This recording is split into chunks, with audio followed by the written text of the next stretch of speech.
MCX daily research पर आपका स्वागत है फ्रेंड। क्रूड ऑयल का चार्ट है और वीकली टारगेट की बात होगी आवरली कैंडल के साथ। जैसा पिछले टाइम में आपको बताया गया था कि 5406 के नीचे प्राइस एक्शन बनता हुआ नजर आया है। यहाँ पर देखिएगा इस प्रकार से, ठीक है।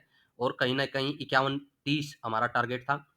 नीचे प्राइस गिरा है, अपसाइड में रेजिस्टेंस की तरफ गया है, फिर से गिरा है, धीरे धीरे आता हुआ फ्रेंड देखिएगा इस वीक में कहाँ पर प्राइस ने सपोर्ट ली है।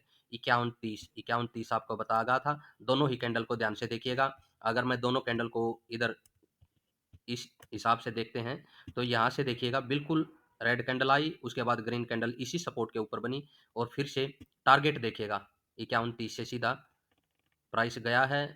जाना कहाँ चाहिए था? 5406 के करीब।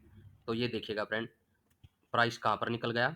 5406 को बिल्कुल टच करते हुए ऊपर क्लोजिंग दी है एक बड़ी कैंडल ने, रिटेस्ट हुआ है और ऊपर ही क्लोजिंग है। अगर इस वीक में यहाँ पर ये कैंडल का लो ही लेकर के चलेंगे, मैक्सिमम ये ग्रीन कैंडल ले सकते हैं फ्रेंड, ठीक है। अदरवाइज जो ये ग्रीन कैंडल बनी हुई है इसके नीचे भी अपना एसएल रख के चल सकते हैं। फ्लैट ओपनिंग हो या फिर इस रेड कैंडल के ऊपर प्राइस जाता हुआ दिखाई दे, दोनों ही सिचुएशन में बाई करके चल सकते हैं क्रूड ऑयल को इस कैंडल के नीचे एसएल रख के, ठीक है फ्रेंड। और टारगेट रह सकते हैं 55-15 की तरफ। 55-55 एक रेजिस्टेंस का काम करेगा, 55-55 काम कर सकता है कहीं ना कहीं, या फिर अपसाइड का एसएल भी रह सकता है अगर दोबारा से रिवर्स मिलेगा तो क्रूड ऑयल के अंदर। यानी कि अभी जो प्राइस एक्शन दिखाई दे रहा है वो कहीं ना कहीं बाई का है।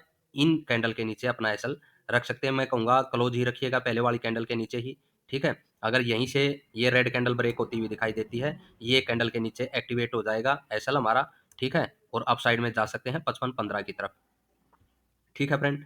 ये हो गई क्रूड ऑयल की बात।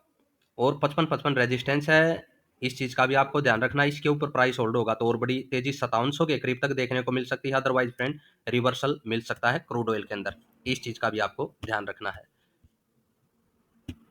ये नेचुरल गैस का चार्ट है फ्रेंड। देखिए यहाँ पर भी आवरली कैंडल है और नेचुरल गैस में जैसा हमारा अनुमान था कि सर्दियों में इसके प्राइस काफी अपसाइड में जाते हुए नजर आ सकते हैं, वैसा कुछ ही देखने को मिला है। अच्छी खासी बाइंग देखने को मिली है नेचुरल गैस के अंदर।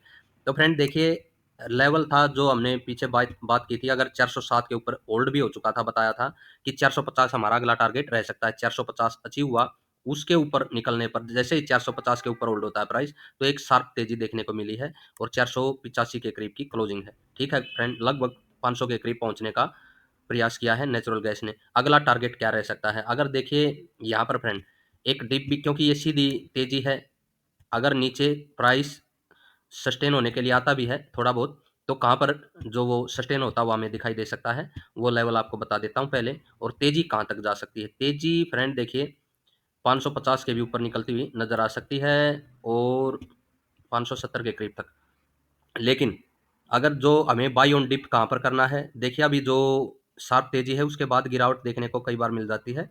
उसमें अगर ये कैंडल यहाँ पर एक्टिवेट होती है, ठीक है, तो सीधा सीधा यहाँ पर इसी कैंडल के आई के ऊपर से एसएल रख के, जब भी इस कैंडल के नीचे प्राइस एक्शन इस प्रकार से आपको बनता हुआ दिखाई दे, तो इसी कैंडल के ऊपर एसएल रखेंगे, पहले प्राइस एक्शन बनने दें फ्रेंड, ठीक है। उसके बाद 450 अगला टारगेट रह सकता है सपोर्ट के लिए, 450 से 53 की रेंज, ठीक है। उस 450 के नीचे भी होल्ड हो तो 418 की तरफ, ठीक है बन। 418 और 407 ये फाइनल सपोर्ट रहेगी, ये रेंज जो है 418 से 7 की रेंज। तो यहाँ से दोबारा हमें बाई ही करके चलना है फिर से नेचुरल गैस को। तो बीच में सपोर्ट 450 के करीब है, फाइनल सपोर्ट हमारी 418 से 407 के बीच में रहेगी, ठीक है फ्रेंड। ये सपोर्ट है नेचुरल गैस की। और क्योंकि ये तेजी शार्प देखने को मिली है इसलिए सपोर्ट का जिक्र है, अदरवाइज तेजी हमें देखने को मिल सकती है 550 के ऊपर की। आशा है वीडियो आप सभी को पसंद आएगा।